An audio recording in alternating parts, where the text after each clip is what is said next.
I'm excited to be here, and we're going to talk about optimizing weight loss with Slenderize. But even more than that, I want you to understand this is transformation.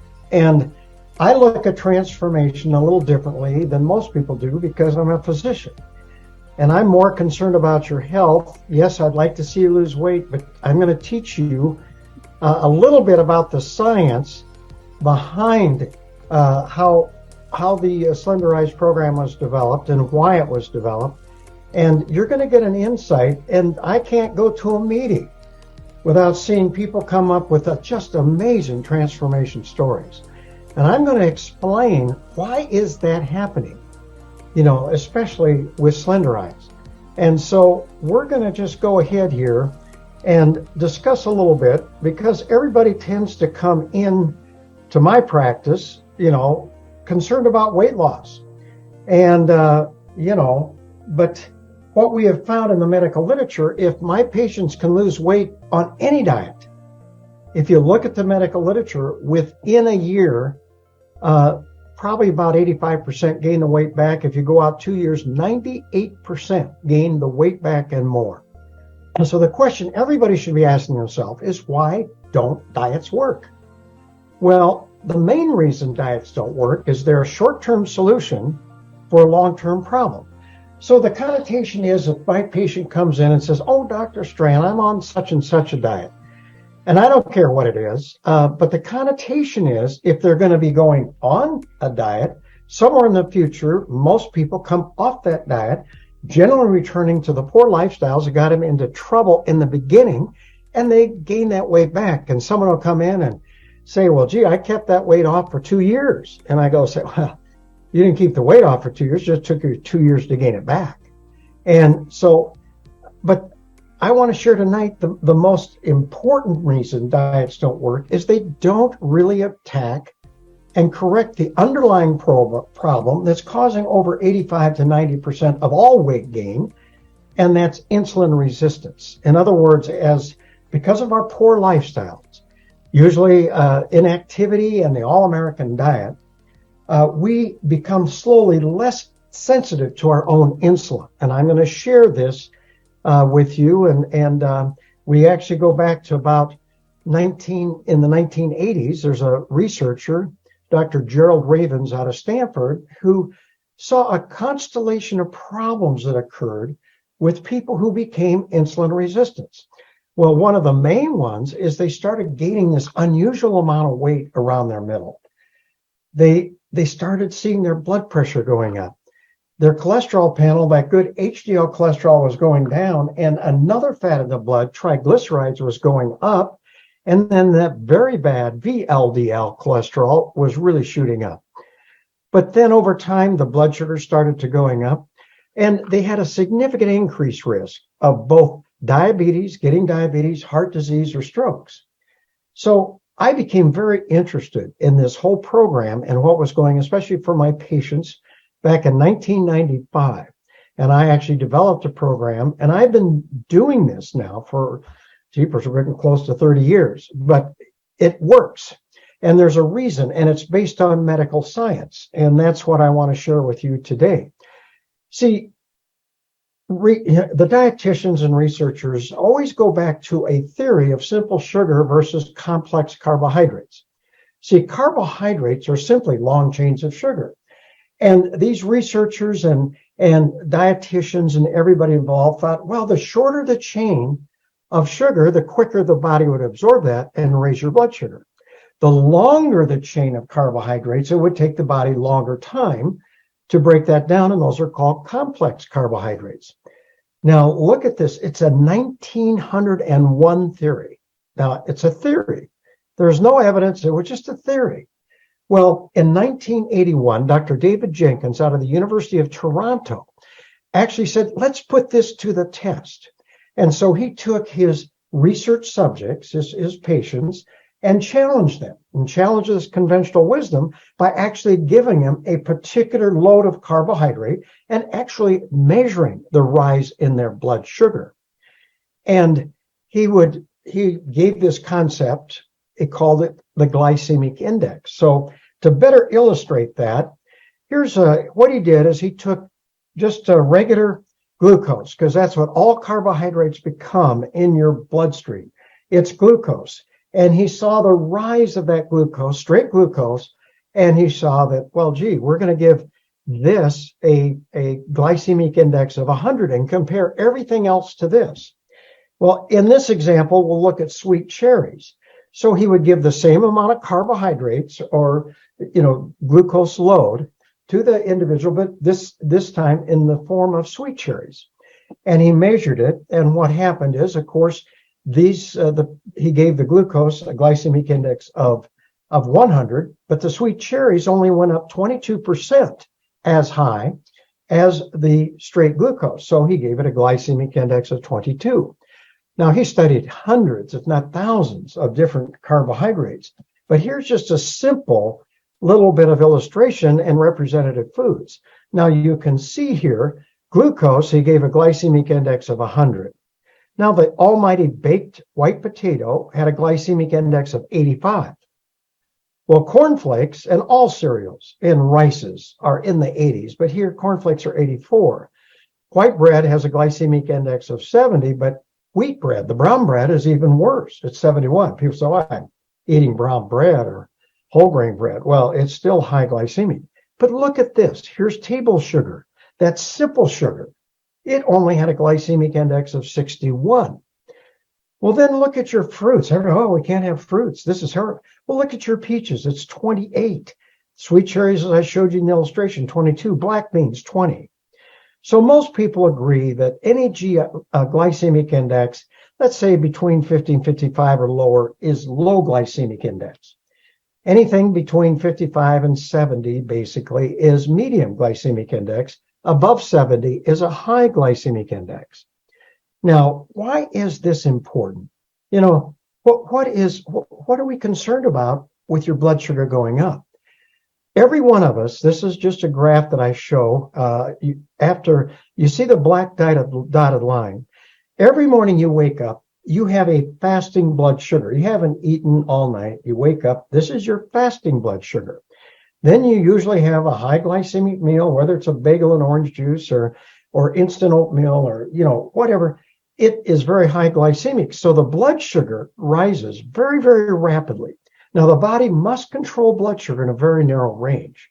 So this rapidly rising blood sugar stimulates the release of insulin. Now, insulin's job is to drive that sugar into the cell to either be utilized as energy or stored as fat or glycogen.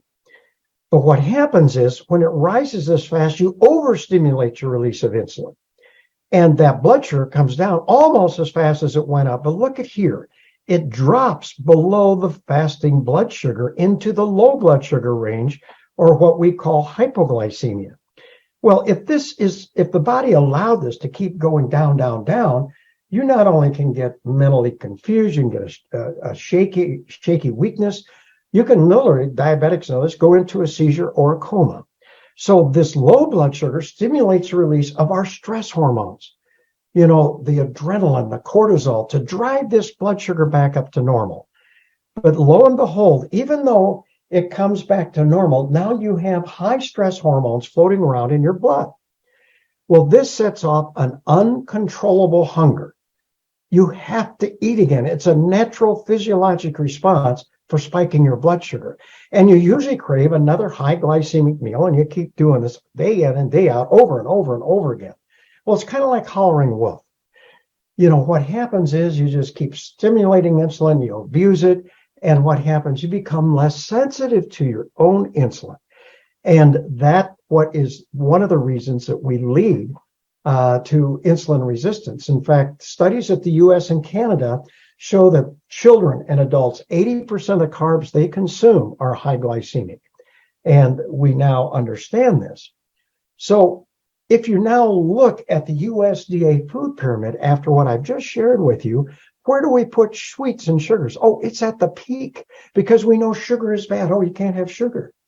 Well, then you have the whole grains, the good fats, all of this. Then you get the vegetables and fruit and all that, and we know that's good. But look at what's at the base of the USDA food pyramid. 6 to 11 servings. bread, cereal, rice, pasta. Now, that's worse than sugar. And yet we got sugar at the top. This is how the USDA food pyramid should look. It's worse than sugar. We should be eating all those fruits and vegetables, nuts, legumes, whole foods, and good fats and good proteins. So when you look at this, I really believe the medical community, the dietitians of today, have actually created the diabetes obesity epidemic we face today. Now, here's a graph that was brought into me by a pharmaceutical rep trying to sell me a drug, which they do, that's their job. It was called Avandia, but it was a diabetes drug that actually improved insulin sensitivity. But this graph is 25 years in length. So you don't become insulin resistant right away. You have to have poor lifestyles for 10, 15 years, and then whoops, one day you just slip into insulin resistance, which is characterized here by this orange line. And as insulin resistance goes up and you're less sensitive to your own insulin, the body compensates for that by making more insulin. So look at the green line.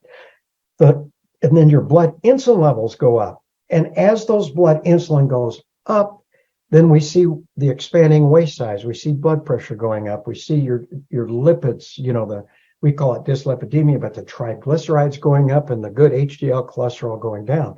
And as long as these two lines parallel, your blood sugars remain normal. And even today, knowing all this, physicians primarily look at blood sugars. But then eventually the body just can't keep making that much insulin, and your insulin production starts to drop. And then finally, after about 12, 15 years, whoops, there goes that blood sugar up. And this is the area where we diagnose diabetes in our office. And the problem with that is that once you tip over into this abnormal metabolic state, your arteries are actually aging about a third faster than they should. So every third year, you just add a fourth year to your birthday because you're aging faster. And by the time you become diabetic, this has been going on 12, 15 years. Studies show us the day I diagnose someone with diabetes in my medical practice, 60% already have major cardiovascular disease. In other words, that's why 80% of my diabetic patients, or anybody's, 80% are going to die prematurely from a cardiovascular event, heart attack, stroke, ruptured aneurysm, maybe amputation, all of this. So that's the concern. So we're too late. We as physicians need to be back here treating people just when they start to develop this insulin resistance. And so this is where we are. But one thing we're focused on tonight in transformation is, why do we gain weight and can't get rid of it in this state? Well, when you tip over into this abnormal metabolic state, it was called Syndrome X and the metabolic syndrome, insulin resistance syndrome. Now we're calling it pre-diabetes. But once you tip over into this abnormal metabolic state, you no longer can utilize calories normally. A calorie is no longer a calorie. Now, this goes against the weight loss industry's mantra for the last almost 3/4 of a century. In other words, calories in must be less than calories out or you can't lose weight. It's always based on calories. But in this state, one thing we find out is the muscle becomes insulin resistance first. Now, why is that important, or why is that? Well, the muscle normally takes up 90% of the calories from any meal or snack and utilizes them as energy. Well, when the muscle can't take it up normally, now many of your calories you used to utilize as energy are being diverted to the fat cells of your abdomen. Now, another job insulin has is to take the glucose and actually convert it to fat and then block the release of fat. That is why we refer to insulin as our storage hormone. Well, when you saw in that graph I showed you, insulin levels are high. When your storage hormone is high, you hold on to fat like a sponge holds on to water. And that's why we have such resistance to weight loss. And that's why if you don't correct this, you can lose some weight, boom, you put it back on, put back on more, all of the things we've talked about. And this is the frustration. So when PartnerCo started to look at diets and diet programs, they basically came down, and the scientists and the physicians and everybody who's been involved basically said, why develop another diet program we know is going to fail 98% of the time? I mean, it's a joke. Why go through the frustration? It's an exercise in futility. So Partner Co-Slenderize program is not a diet. These are healthy lifestyles that happen to have a side effect of weight loss, and I'll explain why. But it's a comprehensive lifestyle program. It's not a diet. And we put up here SlenderX and Accelerate is part of it. And I'll explain how this works in detail. But then we can't just take Slenderize and Accelerate and expect magic. Now, yeah, your appetite's going to be suppressed, and I'll explain on it. But we need to be eating a healthy diet, one that does not spike your blood sugar. And I'll explain why that's critical. Then we need to get moving. The body must have at least modest aerobic exercise. And I'll explain that. But also, with SlenderX and Accelerate, you must be taking nutritional supplementation, and Optimals or Tahitian noni juice or MOA or Limu and Restorix or a combination. There's a lot of other things you can add to this, but I'll show you the things that are really critical for your success. So let's go back. And I said, well, let's eat in such a way that you don't spike your blood sugar. Well, I didn't show you the kind of turquoise line here, but if you wake up in the morning and you have a veggie omelet with fruit, okay, let's just say that. Well, your blood sugar will go up, but it goes up very, very slowly. You doesn't shoot up. You stimulate insulin, but you don't overstimulate the release of insulin.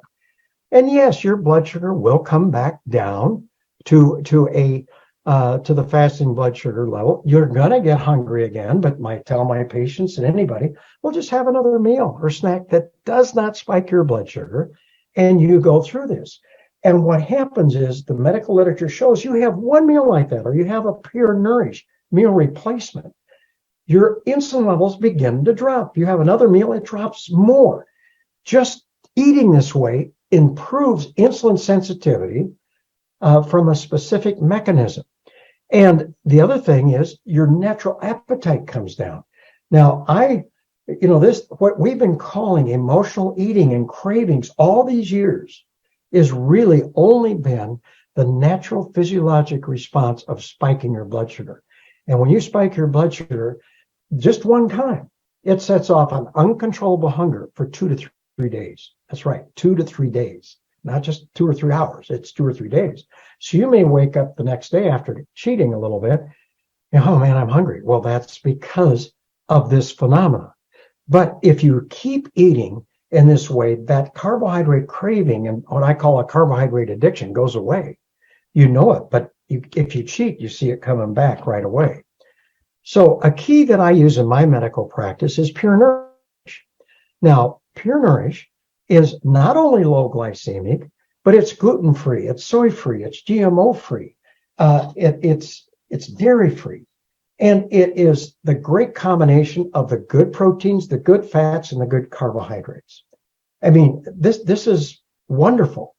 And you can just have this in the morning. I still have one every morning.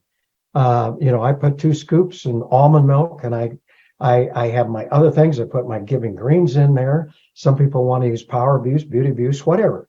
But you can just add it. But whatever you do, and then frozen fruit. And the reason I use some frozen fruit, it's tasty. It takes the boredom out of this, and you can make yourself a smoothie. But it's low glycemic. It will not spike your blood sugar. So I use it in my medical practice as a great tool as behavior modification. I can get my patients, if they do this once or twice a day, and then teach them to eat a snack or two along with a good low glycemic meal, they get to experience a low glycemic lifestyle right away. And yeah, we go through this for 5 to 10 days, and anybody that goes through it, I tell my patients, when I start phase 1, no bread, no flour, no rice, no cereal, no pasta, potatoes, or sugar. And I'll tell you what, they go in a cold shake right in front of me. And I mean, they know they're hooked on it, and they can't give it up.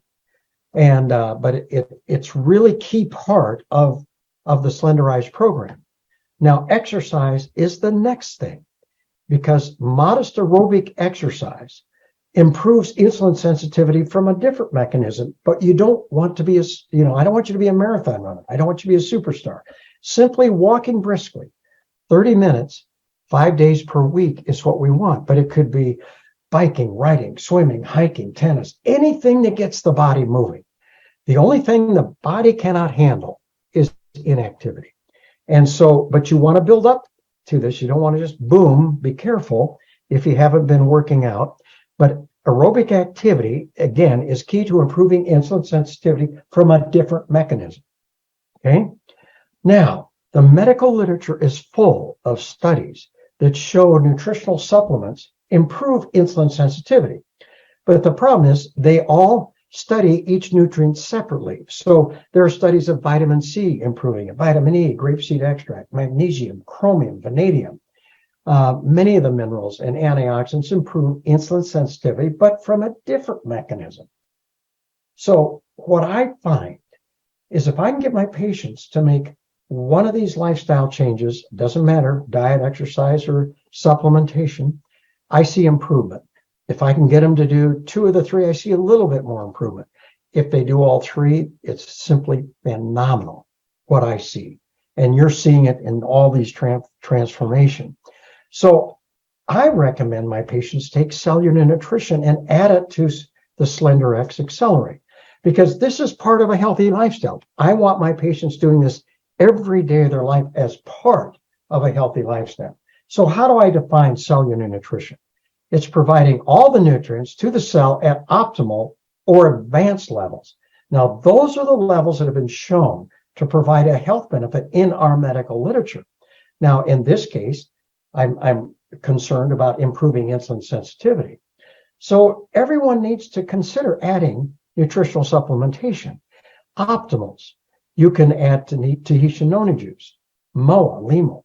If you want to really do it really well, add one of these juices of your choice to the optimals, and you'll have the best result. And so I really encourage that, because we got to look long term here. Okay? But everybody's interested in SlenderX and Accelerate. And I must say, I used just those 3 lifestyle programs myself for the first 15 years of this, but the last probably about 13, 14 years, I've been using SlenderX. And to explain to you, SlenderX is a homeopathic drug, and it contains 10 different ingredients. 6 of those basically improve the release of fat from your fat cells. The reason they do it, and I've documented this in my medical practice, is it improves insulin sensitivity from another mechanism, okay? But then there are a couple that suppress your appetite, which is always good, and another 2 that increase your metabolism. So it really is a wonderful thing to add to your program. And then, of course, Accelerate, because this is stressful to make lifestyle changes. Accelerate contains high doses of vitamin B12 for energy, metabolism, along with biotin and the Ayurvedic herbs rhodiola and ashwagandha, which really calm and help the stress. They go together very, very well. But what I've seen in my medical practice is, yes, I saw great improvement with just the lifestyles. But when I started adding SlenderX and Accelerate, I got the same clinical results in half the time. In other words, twice as fast, not only losing weight, but all the health benefits that I was looking for and improving insulin sensitivity, twice as fast. Well, I think most people like speed, and they want it done quick, not the drug speed, but the speed in losing weight. So what you do is, this is a great thing, and it's a great thing to come along, but you can't just rely on it. We have done this. We've done drugs, and everybody, I just lost weight. I didn't have to do anything. No, you want to make healthy lifestyles, because in the end, you want to do what I did in the clinical trials. With the program I just said to you that Partner Co. has based their weight loss program on, we've done 3 major clinical trials under the FDA. This is early on in my medical practice, before we even had SlenderX. And we did them through the FDA under an IRB. In other words, this was done under the FDA guidelines. all three of these studies showed significant improvement in metabolic health. But what was interesting to me is the green line here. Blood insulin levels actually dropped 50% within 12 weeks in every one of the studies because of what I've explained. If it's poor lifestyles that got us into all this trouble, maybe healthy lifestyles that improve insulin sensitivity can get us out. And so we literally were able to drop many of our patients back to normal. Well, once this blood insulin level started to come down, it just turned the clock back. You not only started releasing fat because now your storage hormone's gone down, but your blood pressure gets better. Your blood sugars stay much normal. Your blood lipids, your cholesterol and triglycerides and all that improve. And so this is the exciting thing to me. Now, people ask, well, can diabetics do it? Well, diabetics are further out here. So if I have a diabetic patient, now this is type 2, not type 1. I just tell my diabetic patients, do this program for 18 to 24 months to get optimal improvement. They're not going to improve as fast as someone that maybe has pre-diabetes, that's sitting back here just starting, to deal with that first 20, 25 pounds. But that's the science. That's what we're doing. That's why you're seeing transformation. So what are the health benefits of Slenderize? Healthier blood pressure, healthier lipid profile, healthier blood sugars. You establish your healthy weight because you begin releasing fat and you're not even trying. My patients come in to me and say, gee, Dr. Strand, what's so hard about never going hungry, feeling great, having more energy, seeing all your health parameters improving, and you begin losing weight and you're not trying? Now, that's what they tell me. I go, well, why aren't they trying? Because we're not relying on willpower. Trust me, you start eating this way, your appetite comes down naturally. The Slenderize helps, Slenderex helps that. We don't have to rely on willpower. We just want honesty. And that's why writing down everything that you do, how you do it, if you've got people and you have some accountability, you're going to do so much better. Now, I'm going to end this with, there's a concept called first step therapy. And as a physician, the medical community, all the meetings I go to, they always encourage us to offer our patients first step therapy. Well, what is that? Well, first step therapy is the opportunity to firmly establish healthy lifestyles that allows an individual to see these health improvements and maybe become less dependent on medication, and in many cases could even avoid medication. That's what we do. Then if it doesn't work, then we add our drugs. Now, I still prescribe medication, but I do it as a last resort, not a first choice. And that's there. Now, I told you my frustration with physicians in that, but in 2008, there was a consensus statement put out, a meeting by the American College of Endocrinology and the American Association of Clinical Endocrinologists. Now, these are diabetes specialists in the United States. And they basically came out and said, we need to be treating prediabetes as aggressively as we do diabetes. Why? Because by the time they become diabetic, it's too late. 80% of our diabetics, I say, were dying prematurely of cardiovascular disease in 1960, and they're still doing it in 2020. Trust me. But this came out, and they looked at the worldwide medical literature, just like I did. And here's what they said. The preferred treatment approach for all of the abnormalities is intensive lifestyle management, giving it safety and strength of evidence for its effectiveness improving glycemia and reducing cardiovascular risk. And they even went on under lifestyle. Lifestyle modification should be the cornerstone of treatment. It should be attempted with all patients and reinforced in every visit with a healthcare professional. Lifestyle is a fundamental management approach that can effectively prevent or delay progression from prediabetes to diabetes. So there it is. But physicians aren't doing this. Why? They're too busy treating disease. That's why I'm talking to you, because you're the army of people that can spread this news and spread it. You become a walking billboard when you go through this because you lose weight. I mean, there's many people on this call that they know they're walking billboards and they're thrilled. I mean, no one minds losing some weight and seeing their health improve. But I want to share this because this is key. Partner Co.'s Slenderize program, in finishing, is not a diet, but instead a healthy lifestyle. Weight loss is great. However, keeping it off is priceless. So when my patient comes up to me and say, Dr. Strand, I've done your program or done this program, whatever, and I kept my weight off for 6 years, I stand up and applaud, because that's what's important. Weight loss is not the goal. Keeping it off and improving your health is. So I'm going to end with that.